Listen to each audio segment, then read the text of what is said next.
Great. Well, we're going to go ahead and get started. As people come in, I want to thank you for joining us. Welcome to Gray Associates Higher Education Demand Trends webinar. Our presenter today will be Bob Atkins. He's Gray's CEO. He's a program evaluation expert, and he is a best-selling author in the higher education space. There are a few housekeeping items to get started with.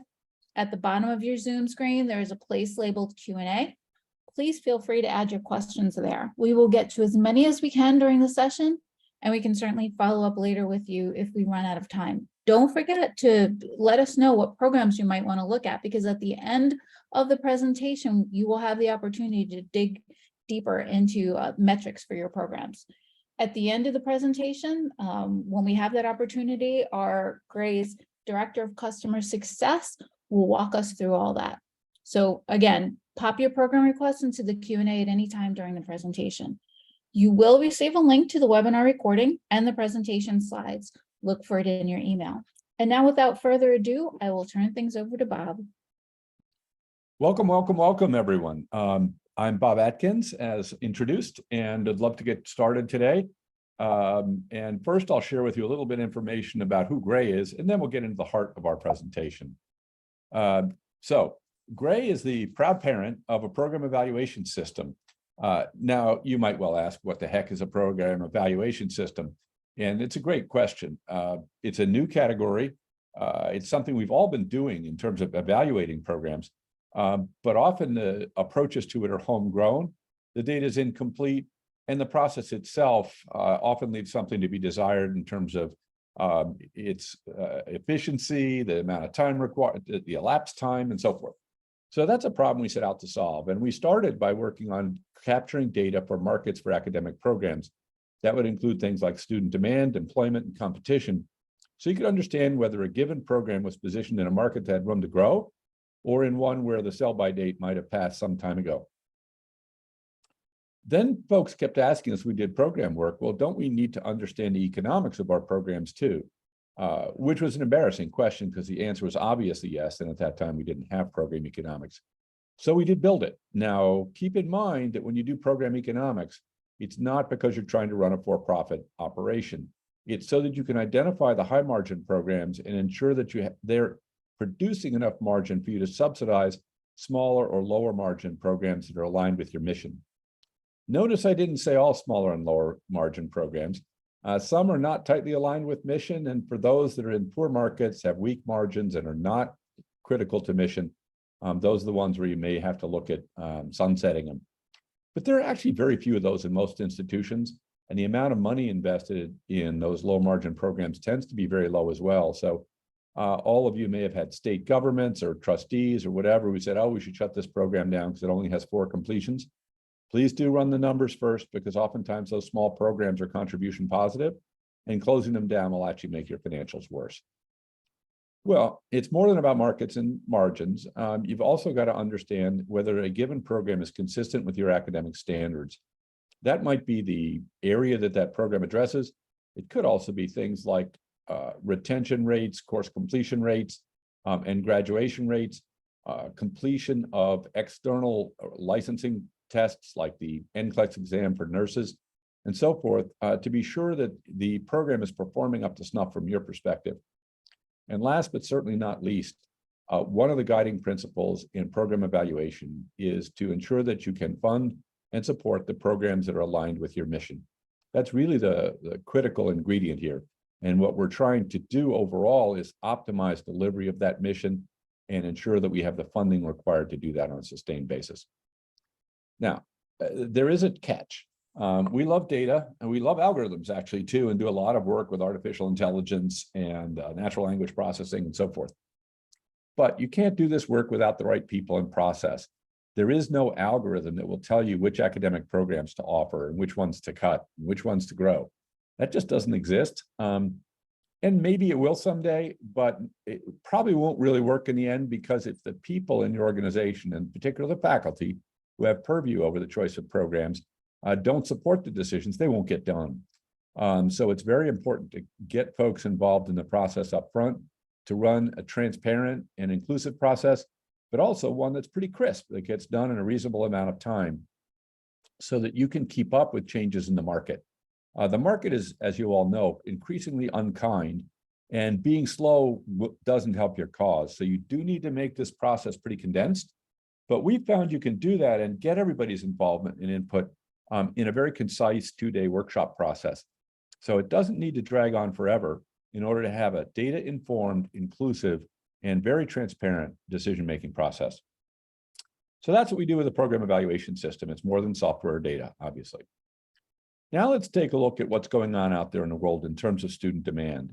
Now, you may well ask why. I mean, shouldn't we be focusing on what employers want and making sure our graduates are going to get jobs? The answer, which is, of course you should, but not to the exclusion of other variables, one of which I think at par with employer needs is student demand. Why? No students, no tuition, nobody to teach, and oh, by the way, no graduates to help your employers out.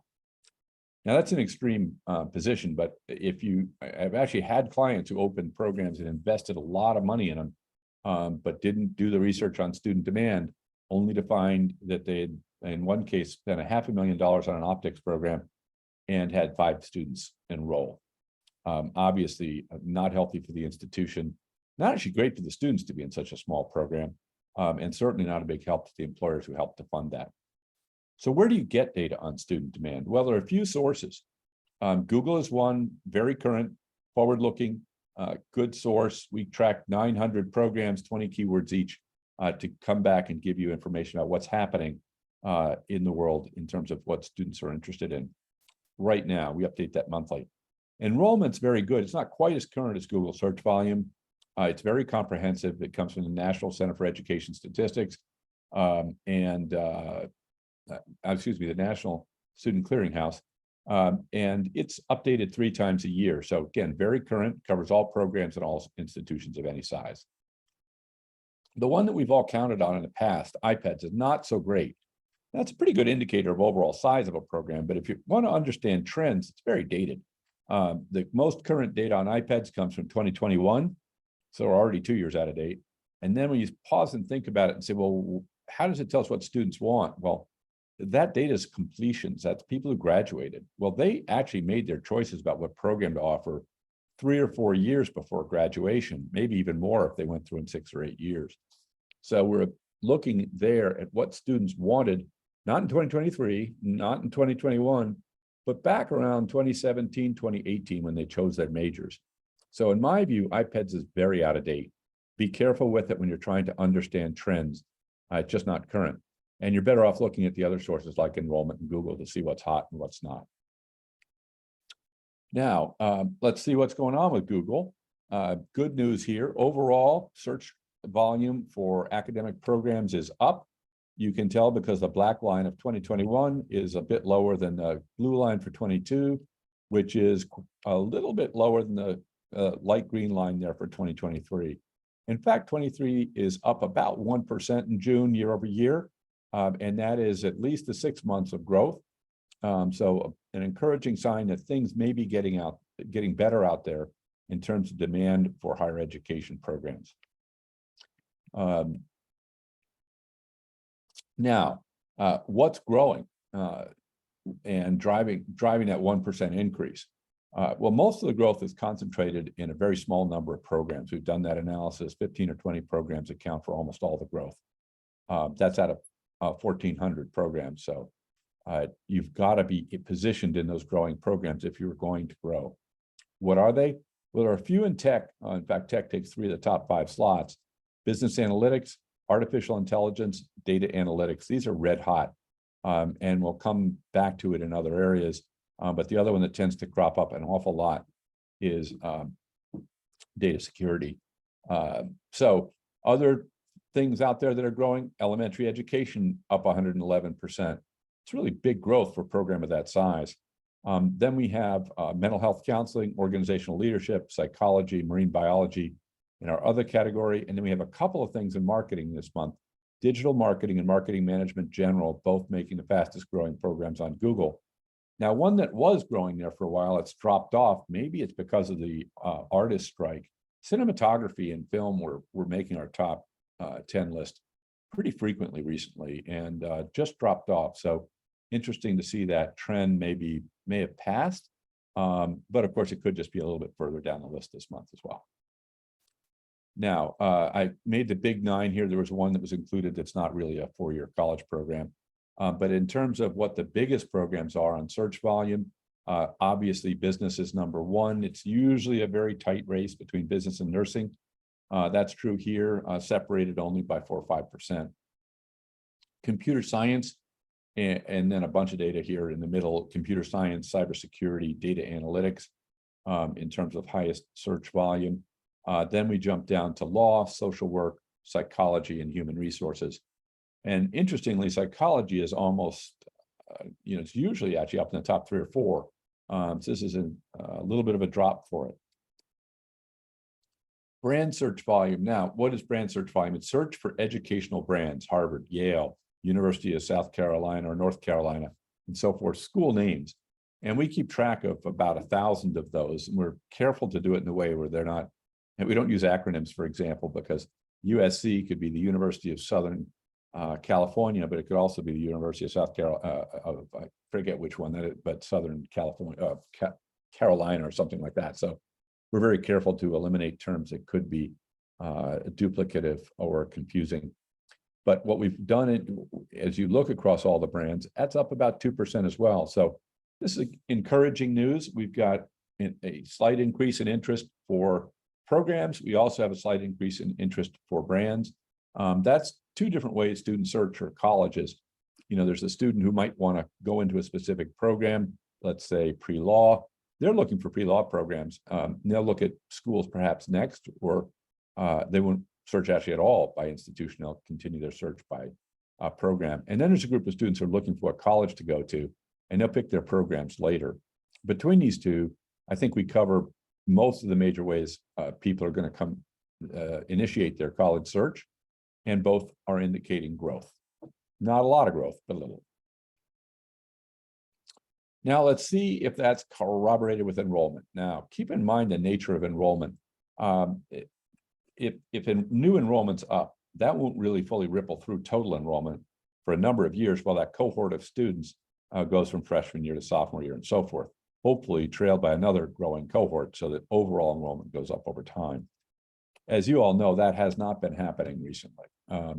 We've seen a drop every year in enrollment in bachelor's programs. What I find interesting is we're now seeing a drop in master's programs, which had been an area of growth for a number of years. Pretty sharp drop off in 22-23.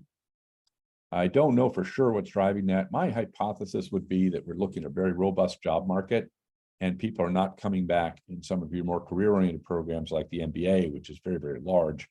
And that is in turn causing a decline in master's enrollment.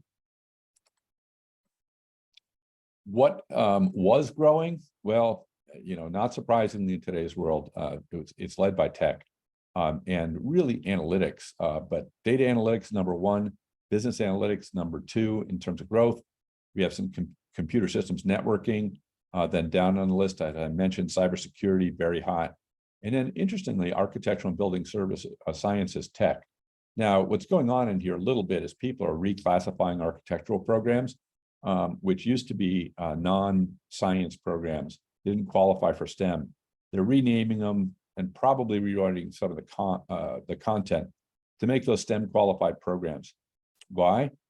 Because that allows them to better attract international students who can stay longer on a STEM visa than they can on a non-STEM visa after graduation. So that's often is what, if you take the covers off, what's happening here. It's not real growth, it's just movement from one program to be the master's non-science program to a master's with a STEM orientation in the same field. In addition, we see some other programs here that are growing quite rapidly: sports communication, sustainability, exercise physiology, experimental psychology, and forestry. And notably, all of these are growing 10% or more, which in today's environment is quite quick. So what were the biggest? No surprise here, the MBA leads the pack. Social work, number 2. To say I have qualms about a master's in social work, knowing the income for social workers, the fact that we put them through a couple of years of master's work is a requirement when they're unlikely to recover that in the first few years of their career. seems onerous to me. I don't know what our alternative is, but it does concern me that you have to make such a substantial investment to get into social work where the pay is actually very low. Computer science in number 3 slot, followed closely by business analytics. Keep in mind that business analytics barely existed as a program just a few years ago. Registered nursing, no surprise in terms of enrollment, one of the biggest programs. Then we have school counseling, educational leadership, 3 educations actually, education general and special ed, and then counseling psychology in 9th place. Now, what's growing at the master's level? Well, data science. It's already big and it's growing very fast, 43% growth there. Really tremendous growth in that. Probably cannibalizing people out of it, traditional MBA programs as well. Number 2, we have psychiatric health and nursing. And then we have a rack of tech programs, information technology, computer science, computer engineering, information science, business analytics, and agriculture and building sciences tech. And then we just have a few what I would call relatively random things, engineering and industrial management. We'll come back to engineering later on in the presentation, and athletic training. What's going on out there in the MOOC world that is massively online open courses? This had a lot of press 10 years ago. Then I think there's a perception it sort of went away. It was predicted to overturn the model of higher education, and it didn't. But it's also true that it didn't go away, actually, and it continues to grow at a rapid clip. And some of these numbers are really startling. This is one MOOC provider, Coursera. And over time, they've had, well, actually in the last year, if you look at data analysis, they've had 3.2 million students enroll in that course. Now, keep in mind, enrolling in a MOOC course is nothing like enrolling in college, generally inexpensive or free, and a huge percentage of those students will not complete a course, let alone an entire academic program. But still, it's a massive number of people enrolled, typically on a global basis, with many of those, if not a majority, coming from overseas. Leadership and management, number 2. Then let's just walk through the tech stuff here, software development and machine learning in slot 3 and 6. So heavy interest in tech. If we looked at Udemy, a data we also collect, it would be all tech, and Udemy is quite a bit bigger than Coursera. So the headline is probably that in this space for short programs and courses, the overwhelming volume is typically in technical programs, whether that's learning Python or data science. Then we have some others, if you will, personal development, design and product, and learning English. I suspect that learning English is not all of us here in the US. It's probably overseas, though God knows many of us, probably including me, could use some work on learning English. I'm still trying to understand where to put commas. And then we have a variety of business courses, leadership and management, business essentials, support and operations, and marketing. What's growing, what's hot, if you will, in this space? Learning how to learn actually had the highest enrollment growth. Excuse me, this is highest enrollment for entry-level courses. So learning how to learn, in the other category, COVID-19, First Step Korean, Intro to Psychology, and Stanford Introduction to Food and Health. And then, as always, we have our tech, foundations of data everywhere, technical support fundamentals, AI for everyone, UX design, and a crash course on Python. What's growing? Data. And if you look at tech and data here, it's going to take 6 of the top 10 slots, foundations of data, UX design, technical support fundamentals, Python, cleaning data. The nasty truth behind all your data science is this is where 80% of the time goes, is cleaning it up, getting rid of blanks, correcting errors, and so forth, and then sharing data through the art of data visualization. The rest of it's pretty random. Science of well-being, learning how to learn is one of the faster growers, an intro to psychology, and starting a successful project. So that, again, the thread here is data and tech is really what's growing in these short courses. Now, let's take a look at what's happening on the employment side of the world.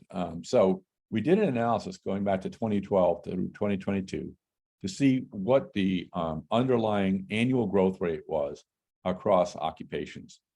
Nurse practitioner actually took first place with 7% compound annual growth over that 10-year period, which for those of us who are math challenged or whatever, we can figure out that that's about 70% growth over a 10-year period in that particular occupation, which is pretty tremendous, actually. Ophthalmic medical technicians was number 2. Market research analysts, occupational safety and health technicians, occupational health and safety specialists, logisticians.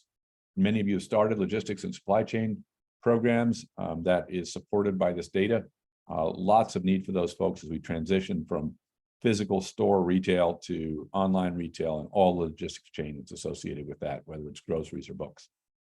Human resources managers, public relations and fundraising managers, physician assistants, interesting parallel with nurse practitioner, similar scope of practice, not identical, and also a little bit more male oriented than nurse. The nurse word always is highly correlated with women. It's just a stereotype in our society, and kind of a shame that more men don't enroll in that. It's a very good career. And then training and development specialists. Now, what's going on right now in terms of job postings? Well, we've got a decline, but we have to put it in context. So here we've got the data for 2022 and 2023, and you can see 2022 is a banner year.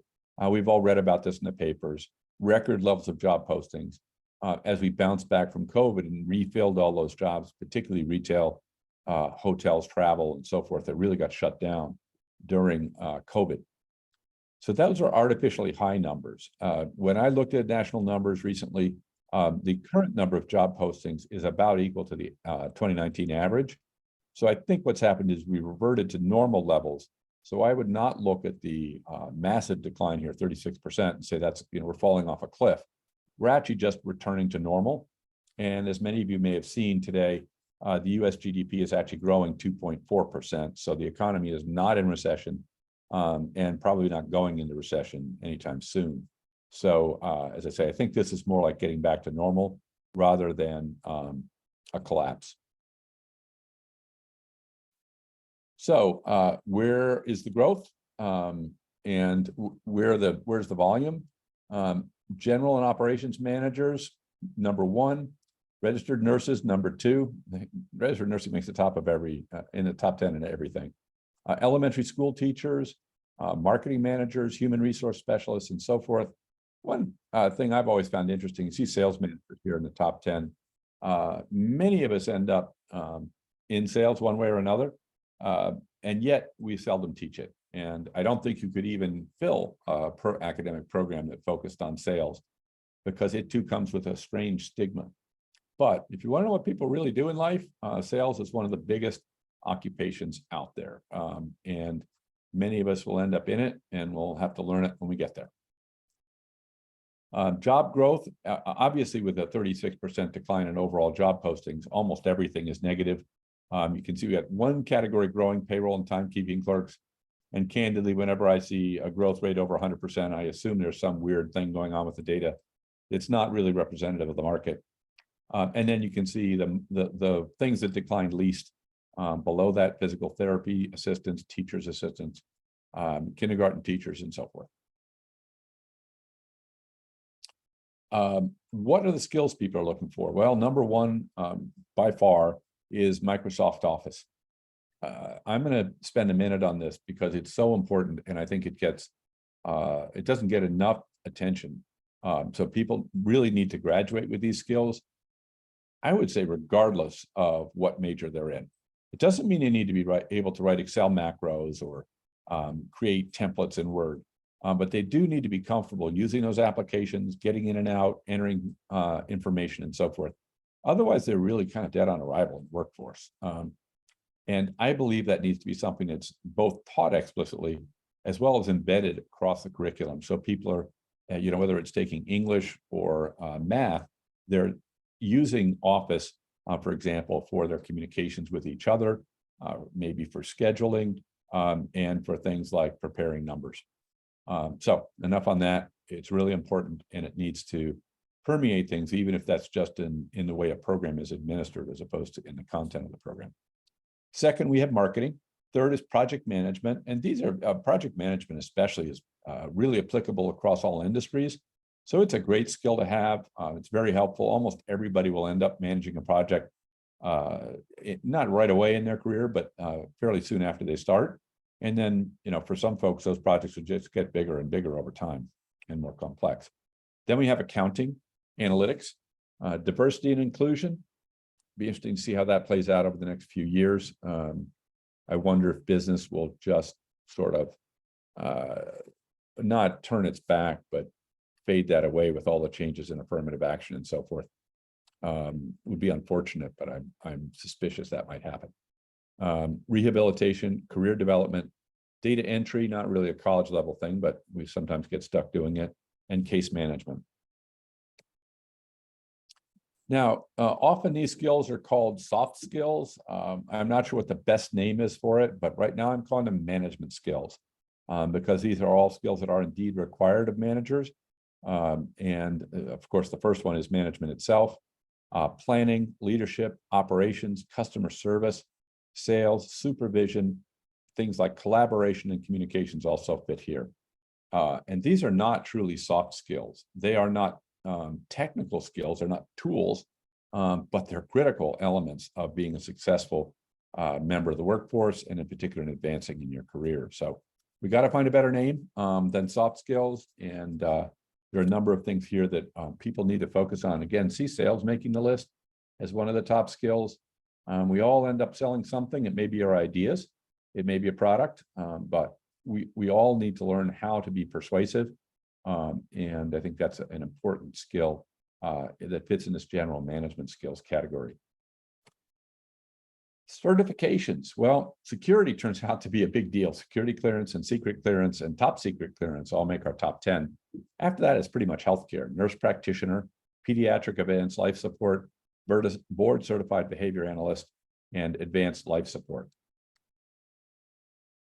Now, as we get into this whole labor market thing, there is a myth, and for those of you who've heard my presentations before, my apologies, but this is a very important point. There is a sort of mistaken concept that there's some linear relationship between what you study and what you do. That's just not true. There are a couple of exceptions, but remember they're exceptions. Nursing, where 79% of the people who graduate from nursing school will go on to become nurses. And I suspect a good chunk of the rest didn't pass the NCLEX, so they would have become nurses if they could have, but they didn't pass. But that kind of 79% study something and do it is only true for 2% of academic programs.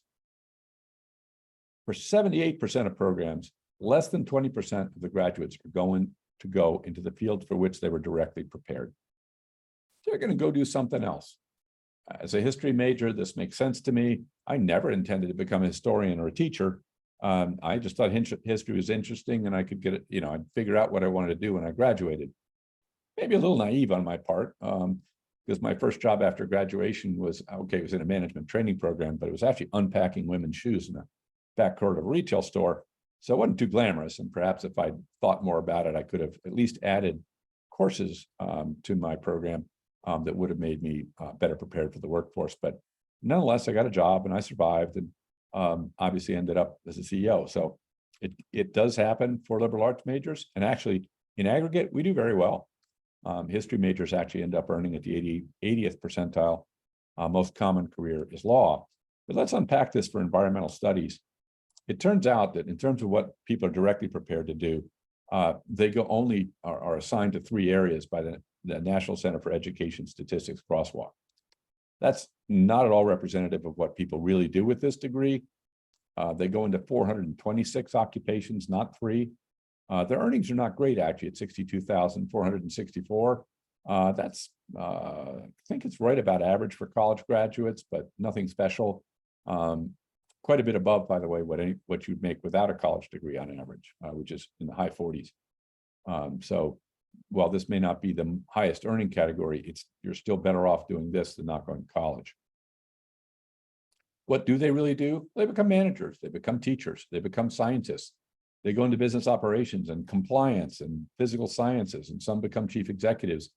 keep in mind that chief executive is often the chief executive of a small business with 1 to 5 employees. So don't think of this as necessarily Fortune 500 executives, but nonetheless, they may become a business owner. So lots of different things people go off and do. And I think this is part of the genius of our economy. If we could, accurately estimate how many jobs we're going to need to become, what's a good example? Well, computer programmers is fine. And say, okay, I need that many graduate people who are trained in this field. Then I've got to have this many people that will go into that. That's actually a basic concept of central planning. And many of you may recall how well centrally planned economies have done over time. This was trialed widely in the Soviet Union, for example, and it didn't go well. So I don't know why we think there should be this linear relationship between what people study and what they ultimately do. People are smart enough and adaptable enough, they'll take that degree and find something that interests them and where they can earn a living. It may take them a couple of tries. So let's take a look at what that looks like for careers of real people who went into environmental studies. This is from a database we just got of some 70 million people, anonymized, and we'll probably anonymize it more so you can't figure out who the individual was. But this is real data about what people did who graduated from this program. This individual started off as a founder of their own entrepreneurial venture. That lasted a couple years. Then they became an assistant marketing manager. They went into business development. Aptus is an application software company, nothing to do with their degree. And ultimately have been very successful at MuleSoft, which again is an application integrator, so software business, but little to do with environmental studies. So some of the science and rigorous thinking that goes into that may have helped them in their career. This is a very different profile of somebody who really did want to stay in this field. Started off as an environmental volunteer, then went into animal-related things, animal caretaker and husbandry, just sort of related, but then stepped out and went into insurance. And this is actually, Frank Diazar is a plaintiff's attorney, politely known as ambulance chasers. My brother is one, so I shouldn't be cast aspersions here. But anyway, they're now in the legal field and not really, directly using their undergraduate training. Again, that's fine. They found an opportunity in a field that works for them. They've been in it 6 years. So now let's turn and talk about the program of the month. To do that, we're going to walk through the contents of our program evaluation system and look at the market for this program, including student demand, employment, competition, and degree fit. First of all, when we do this, we rank all programs. We do that by scoring them on some 50 variables, which we'll look at in just a moment. And for each program, you can see the name and zip code. This list actually goes on for 1,400 programs. We're just looking at the very top of it right now. We provide an overall score, and then we break that down so you can see what part of that score came from student demand, competitive intensity, jobs, and then degree fit.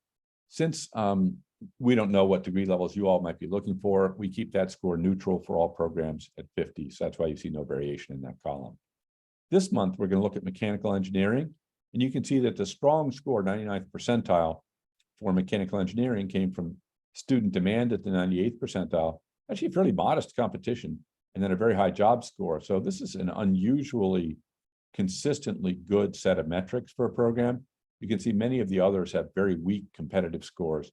Not unusual for a big program to be widespread and highly competitive. So mechanical engineering, not quite that profile. It's actually scores well across our criteria. Let's take a look into student demand specifically. As you might imagine, it's a very big program. It got a 98th percentile score. You can see that percentile here. You may well be asking yourself, percent of what? Great question. It's a percentage of the 1,400 or percentile among the 1,400 programs that we keep track of. So this one's going to be in the top 28 programs out of that group. You also notice it's colored, and this color, green, indicates it's at 98th percentile or higher. So these colors may seem qualitative, but actually they're pretty rigorous manifestations of the underlying numbers. And it's dark green for the best, and it goes all the way down to pink for the worst. So Simply put, green is good, red is bad, and that'll pretty much get you through being able to use the colors in our system to be able to at a glance to understand what's going on. Much easier than looking at a string of numbers and trying to figure out which one's higher and lower. The colors really pop out at you. And as I mentioned, I'm also a history major, so I got sick of looking at the blizzard of numbers. Go ahead. Bob, we have a question. What is meant by competitive intensity? Hold that thought for a minute. We'll get to it in just a sec when we look at those metrics. So here we can see 92nd percentile in Google search volume. For some reason, no international page views. That's very weak in an area I would have expected to be strong. New student enrollment, 99th percentile. On ground and online, 36,000 is the 99th percentile.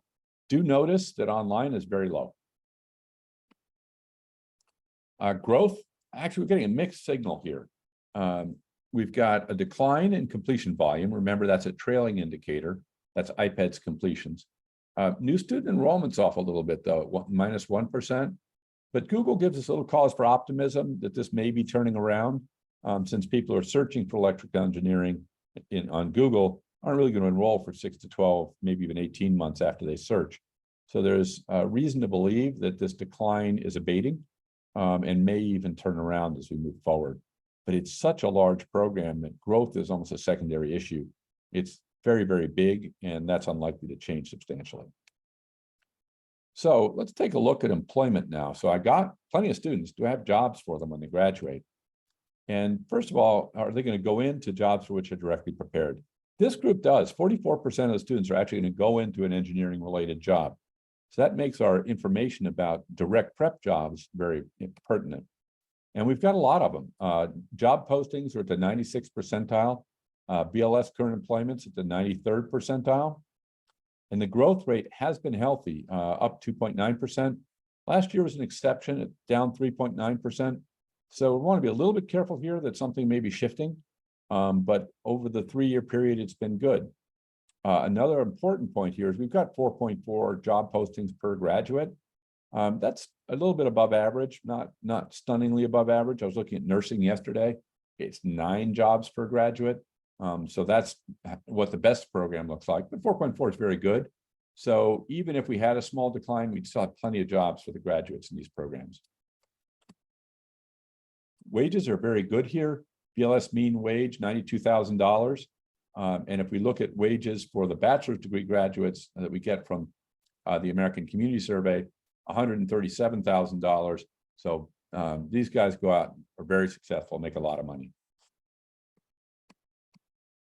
Now, I mentioned they were in high demand. What were the jobs people were looking for? Engineering manager, project engineering manager, director of engineering, and so forth down the line. A little bit of software in here as well, software engineering and user experience lead.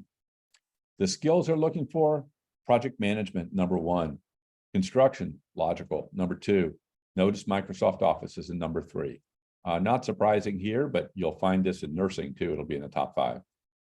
Automation, AutoCAD, all the software associated with doing engineering in today's world. And last but not least, down here at the bottom in this field, you're still looking at some software technology, software engineering, analytics, and Python all making the top 10. Now, you mentioned competitive intensity, and what do we mean by that? So here are the metrics we keep track of. How many campuses are there? How big are programs?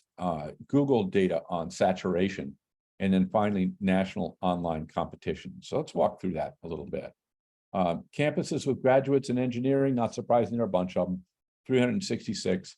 That's 97th percentile. So this program is in the top 3% in terms of number of schools that offer it. So that suggests there's going to be pretty intense competition. Campuses with graduates year-over-year change. Despite all that competition, 10 schools were bold enough to get into this. And there are a handful that are actually offering this program online. By the way, the 10 new entries, that's 98th percentile. So one of the top 20 or so programs in terms of new programs launched. So even though it's big, there are still a fair and a well above average number of people who are getting into this field for the first time. Now, how big is the program at those campuses? 71 students in the median completions in the median program. That's enormous. If you roll that back over 4 years, that's going to be at least 280, 300 students. Probably a good deal more when you include attrition. So very large program at most campuses. The size is coming down. That worried me a lot if I were an existing school, that something's going on here, and it's starting to be more difficult to fill those seats. Google suggests why. Again, it's competition. The cost per click here is the 87th percentile, so very expensive program to market online. And the competition index, interesting, it's not that bad at 0.14. That's 38th percentile. So these two metrics are really a bit in conflict here. But given the volume of in-market competition, the beginning of a decline in enrollment, completions year over year, and this high Google cost per click, I would be concerned that this particular field is pretty saturated right now in terms of attracting students. Online, not really a thing in engineering yet. So what are the common degrees here, and what degrees do people have who are in the job market? Well, the most common degree by far is bachelor's, and then we have 16% at the master's level. So that's actually unusually strong for master's. So clearly a program where you can offer at the master's level. My suspicion is that there's a fairly large international population in those master's programs. But remember that the data didn't really support me on that. So I may not be right. Over here, in terms of what jobs people hold and what degrees they have, 52% of people who work in this field have a bachelor's degree, 24% have a master's. So again, an unusually high percentage of master's degrees. And finally, we have a small number at the doctoral level.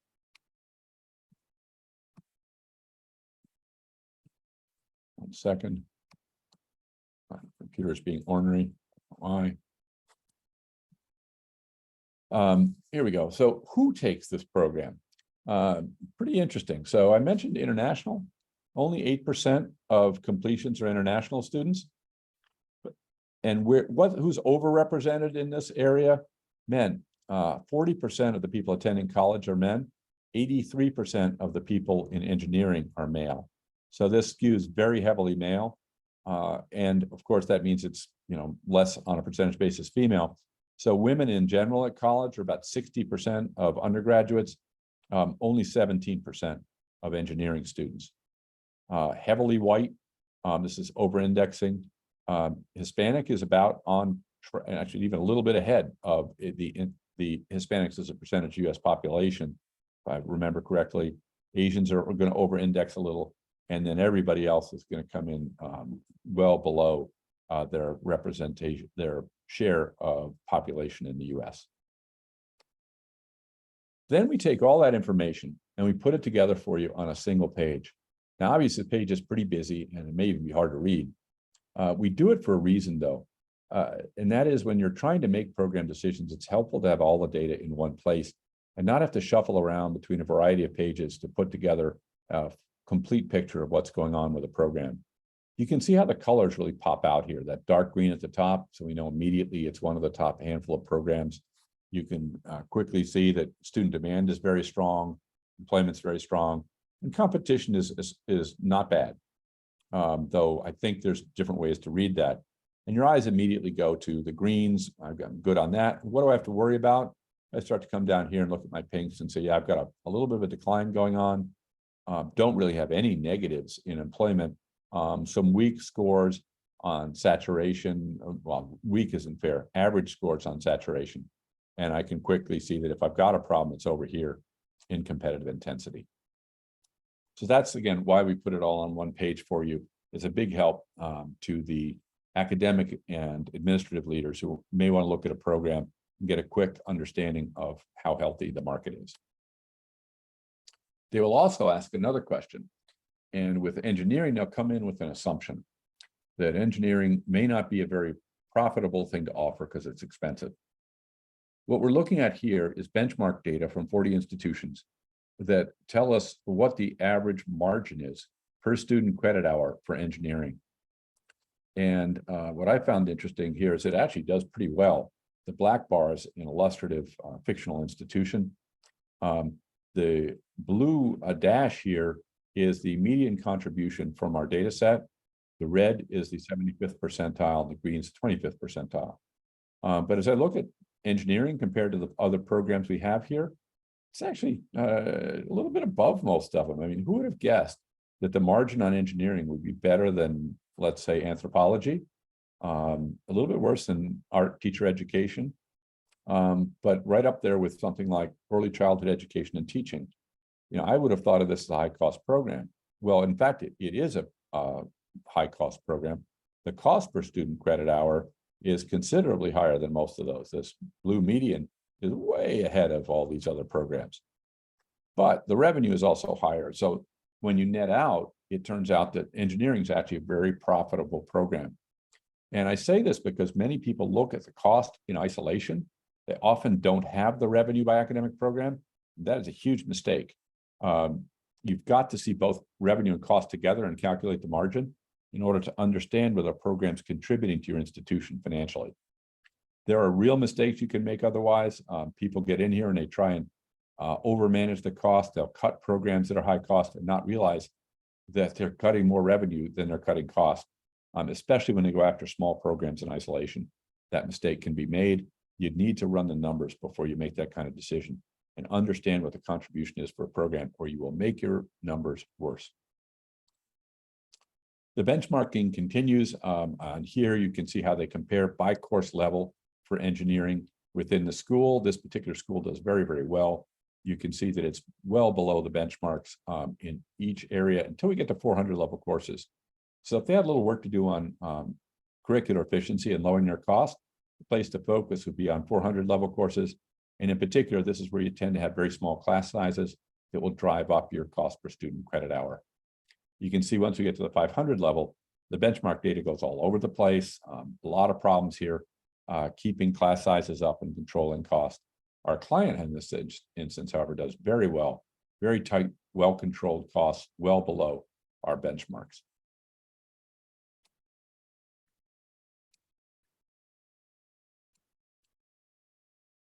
Okay. So to summarize, demand for bachelor's and master's programs is healthy. Google searches were up 1% in June.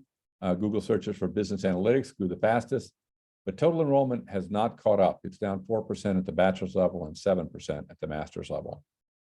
Data analytics, data science continues to be the fastest growing thing in higher ed, right up there with data security, cybersecurity, it's usually called. In June, job postings were down, but keep in mind that that's in line with traditional levels of job postings if we go back pre-pandemic. Demand for mechanical engineering programs is healthy. Jobs are healthy here. Wages are very good. It is a very competitive thing. And we're starting to see a little bit of a decline in graduates and enrollment. So it's not booming right now, but it's still in very good shape as a program. Thank you very much. I'm happy to take questions, and in particular, would welcome any programs that you guys want to look at, and we'll fire up the system and assess the market for those academic programs.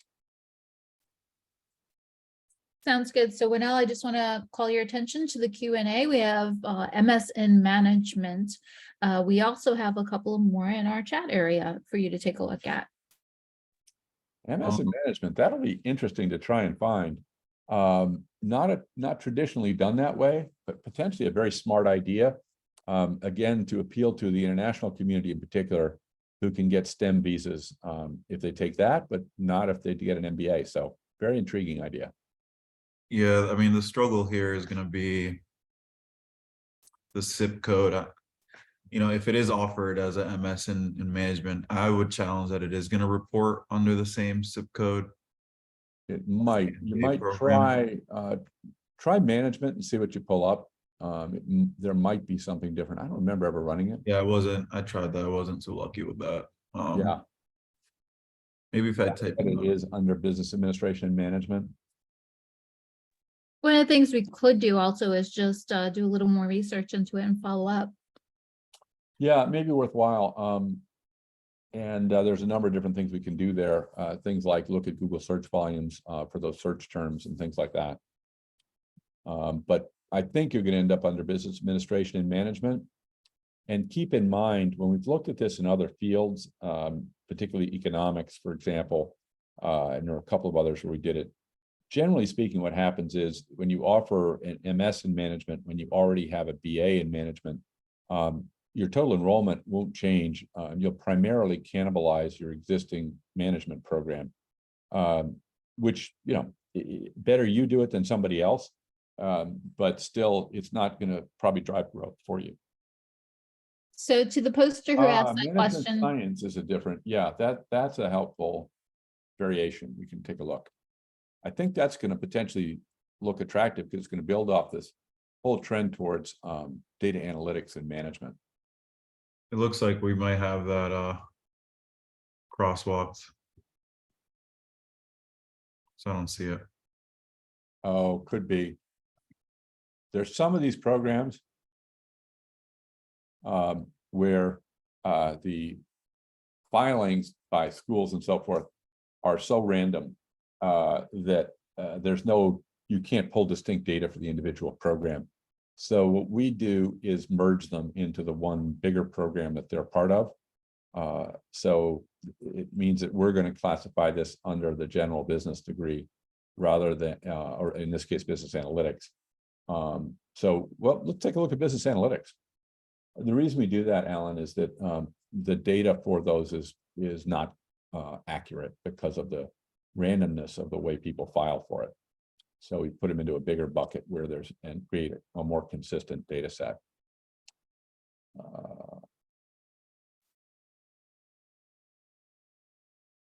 if we have time, there is another really interesting request, and that is, well, there are two. One is exercise science, the other was athletic training at the graduate program level. Yeah, Alan, well, let's take this, if you don't mind staying on afterwards, we'll chase this down for you. Sometimes it takes a bit to figure out what the right zip code and program name is to pull up the data. Right, and that also includes Jane as well. Yeah. So you just went dark, Winnell. Yeah, sorry. Which program are we going to be focusing on now? Are we done with business analytics? We'll pick it up again afterwards. We got a bunch that people are interested in, so let's move through them. Gerontology. Dermatology. Exercise science, athletic training, and sustainability would be at the master's level.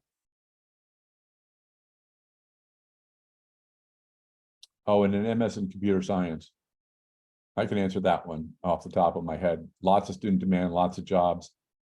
Keep in mind that, well, I did look at that in depth once.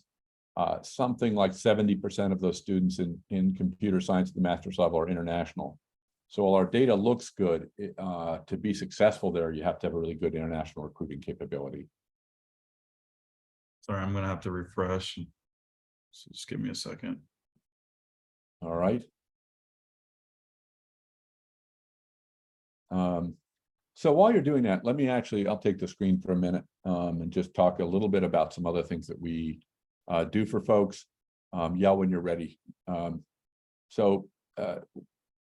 I have my new catchphrase, from bitter to better.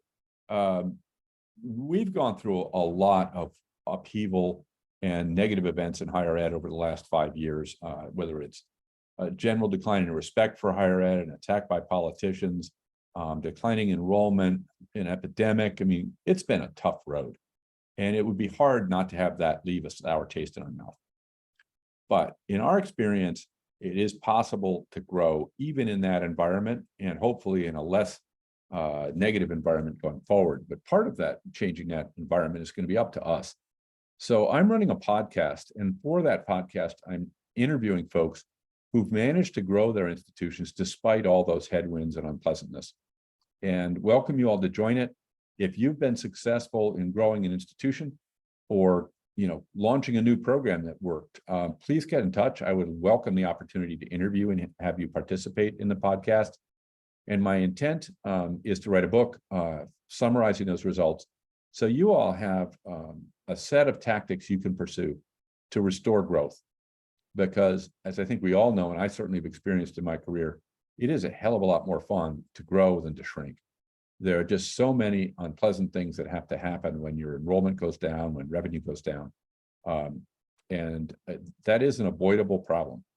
There are ways to grow no matter what kind of institution you are, but it takes both the right attitude, a willingness to take these risks, and some really good tactics in order to win in today's market. But it's definitely possible. People have done it, and they've done it with great success. So I'll be focusing in on that and hopefully bringing all of you ideas that you can exploit in order to restore or strengthen the growth of your institutions. And for those of you, let me know when you're ready, Winell. Yeah, I'm ready. I have the master's in computer science open.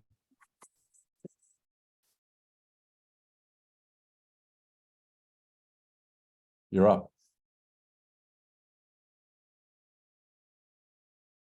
Here we're looking at the MS in computer science. I use the 110701 zip code. There are some other ones in this family that could overlap, specifically when we're reviewing the competition. You really want to make sure you're looking at a family of programs when reviewing the program, just in case, you know, there's a competitor reporting to a different zip code.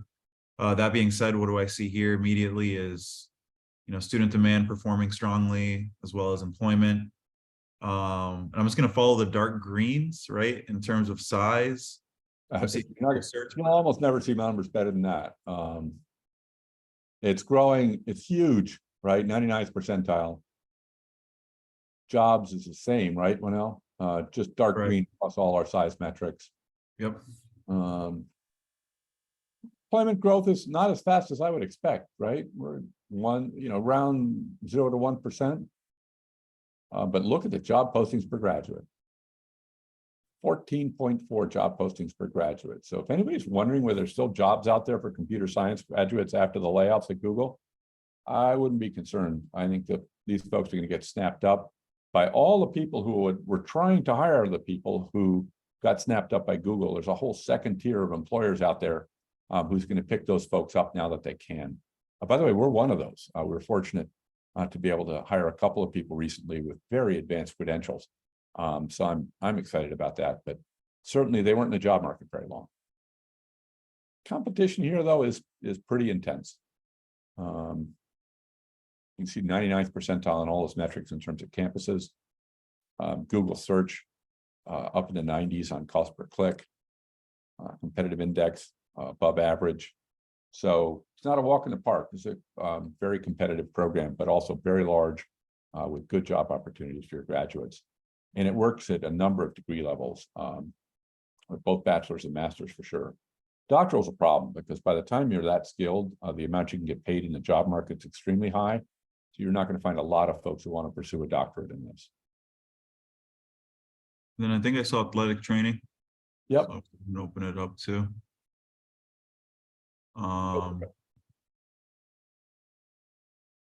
Here we're seeing student interest, but not as many jobs as what we were just looking at here for computer science.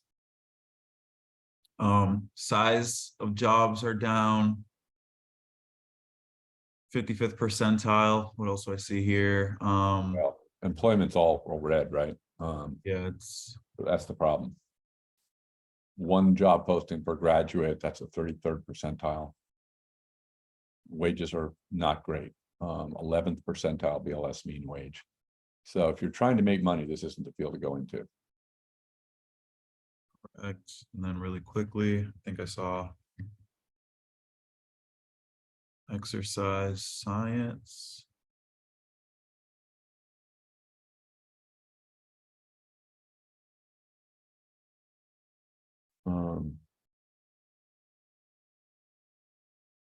Kinesiology.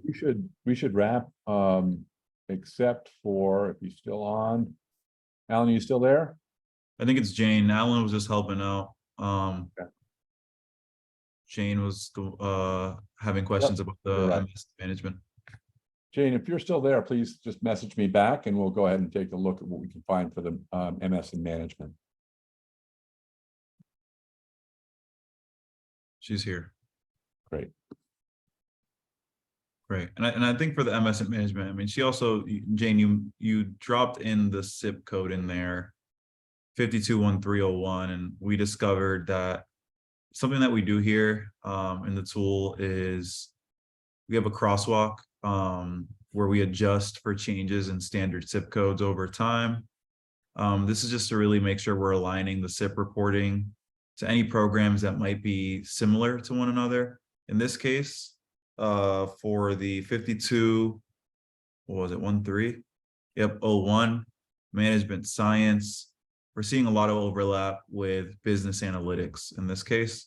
So any of the market data that we're bringing forward or capturing for this program will fall under business analytics in our program. Yeah, let's take a look at business analytics then. Okay. Did not mean to click the And for program. all of you who are not interested in business analytics, thank you very much for joining us today. We'll be back again in approximately a month.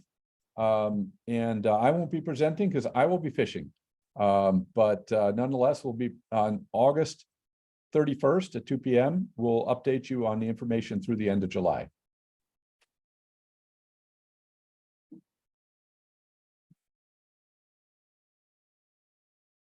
So what do we got here?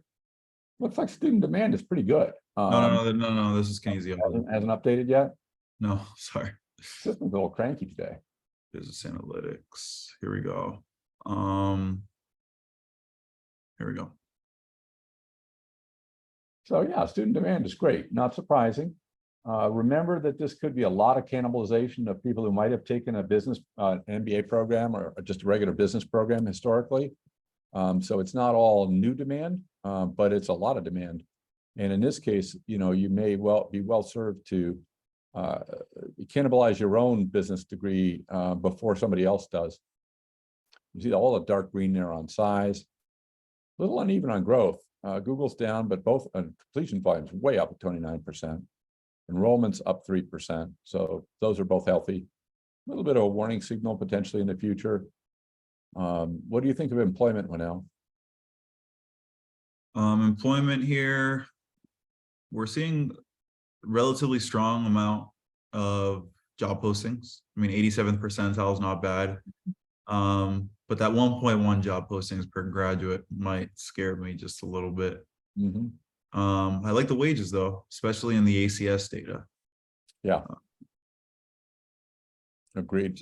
Which is going to be very important here, where only 4% of folks reporting a bachelor's degree completion in this field are actually working in this field. Yeah, it must be a very narrow definition for direct prep. I mean, folks with that understand business analytics could really go into almost anything they want, whether it's securities trading or running managing the numbers for a nursing home. So that's probably a very narrow definition of direct prep. And what do we got on competition?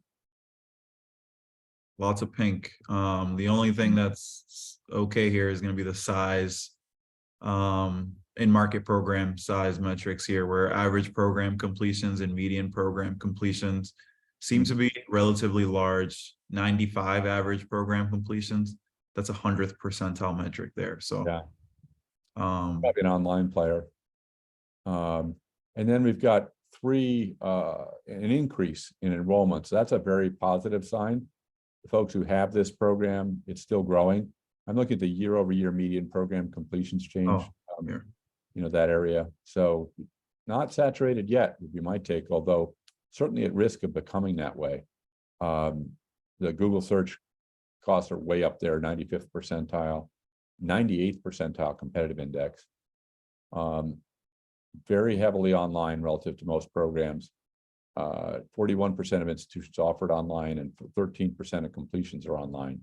That 13% of completion is about average, but the number of players is way above average at the 86th percentile. So this is one where you may want to do it both online and on ground. And in those instances, sometimes a hybrid program can be very effective. With low residency, people do most of their work from home, but might come in, if it's a local kind of concept, you do it, once a week, or maybe once or twice a year. So I always like that. If you're a campus-based program, this can be hard to compete against SNHU with a pure online program, but they can't bring all their students into New Hampshire. They'd fill up the entire state, let alone their campus. So I think it's a way of differentiating an online program for somebody that has a campus. Thanks very much, Winnell, and I think we should probably stop for this afternoon. Many thanks to all of you for joining us and sticking with us. Really appreciate the time you spent, and of course, the materials will be available to you online.